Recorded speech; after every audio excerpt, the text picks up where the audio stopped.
మీ ఎలాంటి వ్యాపార ప్రకటనలకైనా వెంటనే మా ఛానల్ సంప్రదించండి. అందరికీ నమస్కారం. నేను శిరీష. ఈరోజు మనతో పాటు ఉన్నారు ప్రముఖ ఆధ్యాత్మికవేత్త, జ్యోతిష పండితులు శేషగిరిరావు గారు. గురుగారితో మాట్లాడదాం.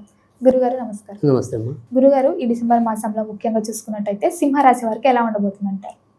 సింహరాశి వారు ఏంటంటే వ్యక్తిగతంగా కొద్దిగా ఆరోగ్యం అనేది కొద్దిగా జాగ్రత్త పడాలి. తర్వాత భార్యాభర్తల మధ్య ఉండే అనురాగ్యం విషయంలో కొంతవరకు జాగ్రత్త పడాలి. కానీ మిగతా విషయాల్లో పోలిస్తే గత కొద్ది నెలలుగా పడుతున్న ఏదైతే కర్కాటక రాశి వాళ్ళ కానీ వీళ్ళు కూడా కొంత ముందుకు రావడానికి, అక్కడ మాత్రం కొంత అదృష్టం పెరగడానికి అవకాశాలు ఎక్కువగా ఉంటాయి ఈ నెల అంతా కూడా. సో తర్వాత ఏదైనప్పటికీ కూడా ఇతరులతో ఉండే హెల్ప్ అంటాం కదా, ఒక బయట నుంచి మనకి రావాల్సింది ఏదైనా సరే అలాంటి సహాయ సహకారాలు కూడా కొంత ఈ నెలలో పెరిగే అవకాశాలు ఎక్కువగా ఉన్నాయి. కనుక ఈ విషయాల్లో కొంత అదృష్టం పెరుగుతుందనే చెప్పాలి మనం సింహరాశికి. అలాగే గురుగారు, విద్యార్థులకు ఎలా ఉండబోతుంది అంటారు? అయితే విద్యార్థులకి కూడా అంటే ఇక్కడ వీళ్ళకి అష్టమ శని అనేది ఒకటి నడుస్తుంది. సో దానివల్ల ఏంటంటే విద్యార్థుల్లో కొద్దిగా వాయిదా తత్వం అనేది పెరగటం అనేది, సో అదొకటి జయిస్తే కనుక మిగతా గ్రహాలన్నీ కూడా ఇప్పుడు ప్రస్తుతం అయితే కనుక వీళ్ళకి పంచమ స్థానంలో చక్కగా కుజుడు రవి, సో దానివల్ల స్పాంటేనియస్గా మనం ఆలోచించగలగటం అనేది, చురుకుతనం పెరగటం అనేది ఇలాంటివన్నీ ఉంటాయి ఈ నెలలో వీళ్ళకి. కానీ దాంట్లో పాటికి ఏంటంటే ఈ అష్టమ శని ప్రభావం వల్ల ఆ చురుకుతనానికి తగ్గినట్టుగా బద్ధకం కూడా అలాగే పెరగడానికి కూడా, అంటే మనం సమాధానం చెప్పేప్పుడు టక్కని చెప్పగలుగుతాం కానీ చదవాల్సి వచ్చినప్పుడు మాత్రం సరే రేపు చదువుతాంలే ఎల్లుండి చదువుతాంలే అనేది ఉండొచ్చు. కనుక ఆ రెండింటిని కరెక్ట్గా సింక్రైజ్ చేస్తే కనుక చాలా మంచి ఫలితాలు పొందడానికి అవకాశం ఉంటుంది. ముఖ్యంగా ఈ వైద్య రంగంలో ఉన్న వాళ్ళకి, తర్వాత మెకానికల్ ఇంజనీరింగ్ చదువుతున్న వాళ్ళకి చాలా చక్కటి అభివృద్ధి చెప్పాల్సి వస్తుంది ఈ నెలలో విద్యార్థులకి. అలాగే గురుగారు, ఉద్యోగం వ్యవస్థలో ఉన్న వారికి ఎలా ఉండబోతుంది? ఉద్యోగంలో మారాలి అనుకునే వారికి ఈ మాసం అనుకూలంగా ఉందంటారు? ఉద్యోగంలో మారాలి అనుకునే వాళ్ళకి కూడా ఈ నెల అయితే కనుక అనుకూలంగానే ఉందనే చెప్పాల్సి వస్తుంది. సో మనం ఇందాక చెప్పుకున్నట్టే ఇప్పుడు సరే ఒక 2 నెలల ఆగరా నీకు నేను చేసి పెడతాను అని మన స్నేహితులు ఉండొచ్చు, మన బంధువులు ఉండొచ్చు. సో ఇప్పటిదాకా వాళ్ళు వాయిదా వేసేవాళ్ళు ఈ నెలలో ఉండటం, సరే నువ్వు పలానా చోటుకి వెళ్ళు, నేను చెప్పానని చెప్పి నీకు ఉద్యోగం వస్తుంది ఇలా అంటూ ఉంటాం కదా, అలాంటి మాటలు ఏవైతే ఉంటాయో అవి ఈ నెలలో నిజమయ్యే అవకాశాలు ఎక్కువ ఉంటాయి.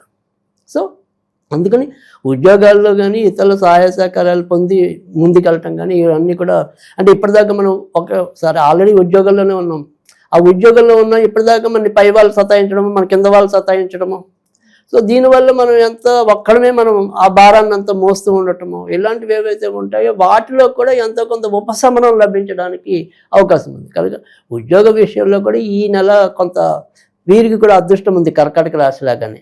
అలాగే గురుగారు, వివాహం జరగకుండా వివాహ యోగం ఉందంటారా మీరు? వివాహం విషయంలో మాత్రం వీళ్ళకి గత కొద్ది నెలలుగా అంత అనుకూలత అనేది అయితే కనిపించడం లేదు. ఎందుకంటే ఏదైతే సప్తమ స్థానంలో ప్రస్తుతం వీళ్ళకి రాహు ఉండటం, తర్వాత వివాహకారకుడు అష్టమంలో ఉండటం, సో దీనివల్ల ఇబ్బంది పడటం అనేది ఎక్కువ ఉంది. సో సంబంధాలు కుదురుతున్నాయి అనుకున్నప్పటికీ ఇంట్లో ఎవరికొకరికి నచ్చకపోవటం, అంటే ఏదో విధంగా ఆ ప్రయత్నం వాయిదా పడుతూ ఉండటం, అంటే అది వేదిక ఎక్కకపోవటం, సో అది అక్కడి వరకే ఆగిపోతూ ఉండటం, అలాంటి ఇబ్బందులు ఇంకా కొన్నాళ్ళు అయితే కనుక వీళ్ళకి ఉన్నాయి సింహరాశి వాళ్ళు. ఈ సింహరాశి వాళ్ళు ఏదైనప్పటికీ కూడా బాగా ఒక చోట ఎక్కడొక్కడ రాజీ పడకపోతే, అది అందం అవ్వచ్చు, వారి యొక్క ఆస్తిపాస్తులు అవ్వచ్చు, వారి యొక్క చదువులు అవ్వచ్చు, ఏదో విషయంలో వీళ్ళు కనుక కాంప్రమైజ్ కాకపోతే అయ్యే అవకాశాలు తక్కువ ఉన్నాయి. కనుక ఎక్కడొక్కడ రాజీతనాన్ని అయితే కనుక చూడాల్సిందే, అవలంబించాల్సిందే. కాస్త కూస్త సానుకూలత ఎవరికి ఉండొచ్చు అంటే కనుక కులాంతర మతాంతర వివాహాలు చేసుకోవడానికి ఎవరైనా సరే ప్రయత్నాలు చేస్తుంటే ఆ ప్రయత్నాల్లో కొద్దిగా విజయం పొందడానికి అవకాశం ఉంది. ఇంకా మిగతా వాళ్ళు అయితే కనుక ఎక్కడొక్కడ బాగా రాజీ పడితే తప్ప అవ్వటం కష్టం.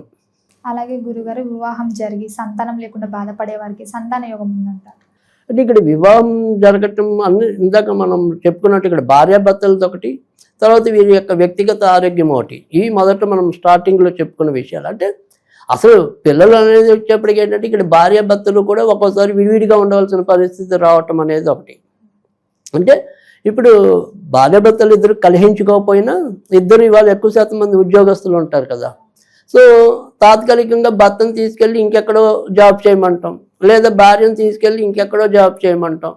సో దానివల్ల ఏంటంటే ఇద్దరు కలిసే క్షణాలు కొద్దిగా తక్కువగా ఉండే అవకాశాలు ఎక్కువ ఉంటాయి. సరే తర్వాత సరే ఇదంతా బాగానే ఉంది, ఇద్దరు కూడా బాగానే ఉన్నారు అంటే అసలు టైంకి ఉన్నట్టుండి ఏవో కలహాలు. సో ఏదో ఒక దాని మీద విషయం మీద దెబ్బలు ఆడుకోవటం, ఆ మూడంతా పాడైపోవటం. సో అందుకని కొద్దిగా భార్యాభర్తలు అనేది సఖ్యత, భార్యాభర్తలు ఇద్దరు కలిసి ఉండే తీరిక, ఈ రెండు వసిగినప్పుడు సంతానం కూడా ఉంటారు వీళ్ళకి. అంటే సంతానపరంగా దేవుడు పెట్టే పరీక్ష ఏం లేదు, కానీ ఇక్కడ వీళ్ళే అండర్స్టాండింగ్ అనేది, అక్కడ దానివల్ల అది లోపం అవుతుంది తప్ప మామూలుగా అయితే జయం ఉంది. సో దాన్ని జయించేలాగా వీళ్ళు చూసుకోవాలి వాళ్ళిద్దరు తత్వాన్ని, అక్కడ ఖచ్చితంగా విజయం ఉంటుంది. అలాగే గురుగారు, ఈ కళాకారులకి సినీ రంగంలో ఉన్న వారికి ఎలా ఉండబోతుందంటారు? ఇది సినీ కళాకారులకి కూడా ఇప్పుడైతే కనుక మంచి రోజులుగానే చెప్పాల్సి ఉంటుంది. తర్వాత వీళ్ళకి కూడా ఆన్ ద స్క్రీన్ వాళ్ళకైతే కనుక ఇంకా ఎక్కువ మంచి ఫలితాలు రావటం అనేది అయితే ఉంటుంది. తర్వాత డైరెక్షన్ అంటే దర్శకత్వ శాఖలో ఉన్న వాళ్ళకి కూడా మంచి అవకాశాలు పొందడానికి అవకాశం ఉంటుంది. అయితే ఎవరైతే ఈ ఛాయాగ్రహణం అంటే కెమెరా, సో ఈ కెమెరామెన్లు ఎవరైతే ఉంటారో వాళ్ళకి కొద్దిగా అవకాశాలు దగ్గరదాకా వచ్చి కుదరకపోవచ్చు, కానీ ఎక్కువ శాతం అయితే మంచి ఫలితాలు ఉన్నాయి. ముఖ్యంగా గురుగారు, ఈ రాజకీయ రంగంలో ఉన్న వారికి ఎలా ఉండబోతుంది అంటారు? రాజకీయ రంగంలో ఉన్న వాళ్ళకి కూడా ప్రస్తుతం అయితే కనుక మంచి ఫలితాలు ఉన్నాయి. సో ఎప్పటి నుంచి అయినా సరే ఏదైనా పదవుల కోసం వాటి కోసం ప్రయత్నిస్తున్నట్టయితే కనుక ఇప్పుడు వచ్చే 2-3 నెలలు కూడా ఈ రాజకీయ రంగంలో ఉన్న వాళ్ళకి అవకాశాలు ఎక్కువ ఉంటాయి. సో తర్వాత జనాకర్షణ శక్తి కూడా కొంతవరకు పెంచుకోగలుగుతారు. తర్వాత ఎప్పుడు బాగా లోతుగా ఆలోచించాలో అలా ఆలోచించి సరైన సమయంలో సరైన నిర్ణయాలు తీసుకుని పరువు పోగొట్టుకోకుండా కాపాడుకుంటారు. సో అందుకని అదృష్టం అని చెప్పాలి. అలాగే గురుగారు, ఎవరైనా న్యూ బిజినెస్ స్టార్ట్ చేద్దాం అనుకున్నా, ఈ పెట్టుబడుల బిజినెస్ అన్నా ఎలా ఉండబోతుంది అంటారు? అంటే ఈ న్యూ బిజినెస్ అనేది ప్రస్తుతం సింహరాశి వారికి మనం అంత బాగా అనుకూలత అని చెప్పట్లేదు. ముఖ్యంగా ఏంటంటే ఏదైతే పార్ట్నర్షిప్లు ఉంటాయో అలాంటివి అయితే అసలు అవాయిడ్ చేయటమే మంచిది బాగా. కానీ వీళ్ళు ఓన్గా ఎవరితో కలవకుండా మనమే ఇండిపెండెంట్గా పెట్టాలి అనుకునే ఉద్దేశం ఉన్న వాళ్ళు అయితే కనుక వెళ్ళొచ్చు కొంతవరకు. అయితే ఎలాంటి వ్యాపారాలు చేస్తే కొంతవరకు కలిసి వస్తాయి అంటే కనుక వీళ్ళకి స్టేషనరీకి సంబంధించినవి పనికొస్తాయి, ట్రాన్స్పోర్ట్ రంగానికి సంబంధించినవి పనికొస్తాయి. తర్వాత ఎడ్యుకేషన్ ఇన్స్టిట్యూట్స్ కానీ ట్రైనింగ్ ఇన్స్టిట్యూట్స్ కానీ అలాంటివి పనికి రావటం అనేది ఉంటుంది. తర్వాత సిమెంట్కి సంబంధించిన ఇసుకకి సంబంధించిన ఏజెన్సీస్ ఏవైతే ఉంటాయో అలాంటి ఏజెన్సీస్ నిర్వహించాలంటే కనుక అవుతుంది. తర్వాత ఏదైనా ప్రైవేట్ సంస్థ అంటే దేవాలయాలు నిర్మించి దాని మీద ఆర్జించడం, లేదా మనం ఈ ఓల్డేజ్ హోమ్లు పెట్టి దాని మీద ఆర్జించడం, ఇలాంటివి ఏవైతే ఉంటాయంటే ఇటు పైకి ధార్మికత అనేది ఉంటుంది, కానీ దాన్ని మనం వ్యాపారాత్మకంగా కూడా తీసుకునే వాళ్ళు కొంతమంది ఉంటారు. సో అలాంటి వాటికి అనుకూలం. అలాగే గురుగారు, విదేశాలకు వెళ్ళాలని చాలా మంది ప్రయత్నిస్తుంటారు. సో విదేశీ యోగం ఉందంటారా ఈ రాశి వారికి? విదేశీ యోగం అయితే ఉంది. సో ఖచ్చితంగా విదేశాలకు సంబంధించిన ప్రయత్నాలు అయితే చేసుకోవచ్చు. తర్వాత ముఖ్యంగా ఇదే రాశిలో పుట్టిన వాళ్ళ పిల్లలు మనం ఏదైనా సరే విదేశాలకు పంపిద్దాం అనుకున్నా కూడా అది కూడా సాధ్యమవుతుంది. అంటే వీళ్ళు వ్యక్తిగతంగా వెళ్ళకపోవటం అనేది ఉన్నా వాళ్ళ పిల్లల్ని పంపించాలి అనుకున్నాం అనుకోండి, ఖచ్చితంగా పిల్లలకి కూడా ఇప్పుడు వెళ్ళడానికి అవకాశం ఎక్కువ ఉంది.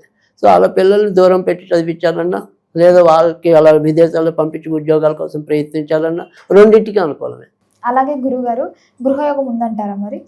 తప్పకుండా గృహయోగం అనేది కూడా ఉంది. ఇప్పుడు ప్రస్తుతం వాళ్ళకి గృహానికి సంబంధించిన కుజుడు ఎవరైతే ఉన్నాడో అది, కాకపోతే ఏంటంటే పాజిబిలిటీ అనేది అంటే ఎలాగంటే భర్త పేరున కానీ భార్య పేరున కానీ అలా విరుద్ధంగా అలాంటి అవకాశం ఉండి కొంటే కనుక ఇంకా తొందరగా ఫలించడానికి. అంటే ఇప్పుడు సపోజ్ నేనున్నాను అనుకోండి, నా భార్య పేరును కొంటే తొందరగా ఫలిస్తుంది.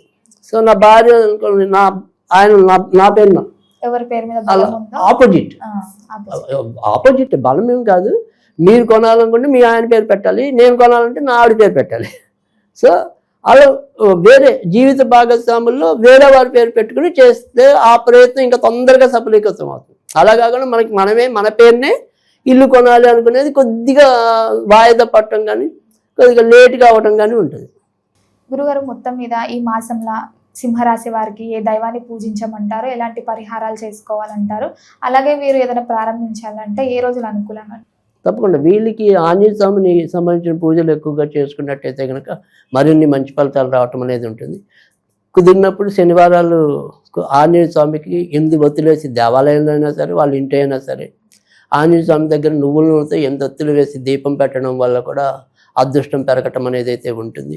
ఇక ఈ నెలలో వీళ్ళు ఏదైనా సరే కొద్దిగా బ్రౌన్ అంటే తేనె రంగుకి బాగా దూరంగా ఉంటే కనుక ఇంకొద్దిగా మంచి పెరగడానికి ఆస్కారం ఉంటుంది. గురుగారు, మొత్తం మీద ఈ సింహరాశి వారికి ఈ డిసెంబర్ మాసంలో ఎలా ఉండబోతుందో తెలియజేసినందుకు ధన్యవాదాలు.